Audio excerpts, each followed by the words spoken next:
করছে, আমি তাদেরকে স্যালুট জানাই, তাদেরকে সম্মান করি। আবু সাইদ সহ যারা ইন্তেকাল করেছেন তাদের আত্মার মাগফিরাত কামনা করছি এবং তাদের শোক সন্তপ্ত পরিবারের প্রতি সমবেদনা জ্ঞাপন করছি।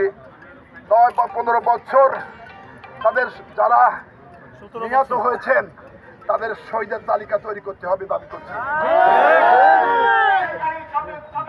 খুন ইলিয়াস আলী সহ তকরের আমি অবিলম্বে বেদ পাই আপনাকে চাই।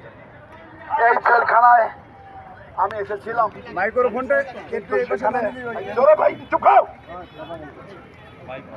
আমি সেখানে এসেছিলাম অসুস্থ, কিন্তু আমাকে রাখা হয়েছে ছেলে, হাসির ছেলে, কন্ডম ছেলে। এখানে এখনো আওয়ামী লীগের ভূত আছে।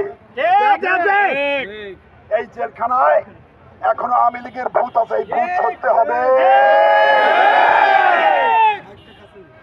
আমি অসুস্থ হয়ে গেছি, আমি আর বলতে চাই এই আওয়ামী লীগের ভূত থেকে মুক্তি চাই। আপনারা আমার জন্য দোয়া করবেন। আমরা 90 রাজাকার খুনি হাসিনার ফাঁসির দাবি করছি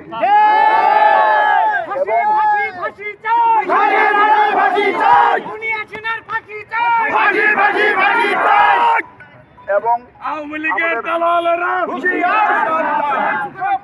আমার প্রিয় নেত্রী অসুস্থ অনেকদিন যাবত, 15 বছর দুঃশাসনের বিরুদ্ধে আমরা যুদ্ধ করেছি। যুদ্ধের শেষ ফলাফল তরুণ ছাত্র, 69-এর গণঅভ্যুত্থান, 52-এর ভাষা আন্দোলন, 70-71-এর মুক্তিযোদ্ধা এবং 90-এর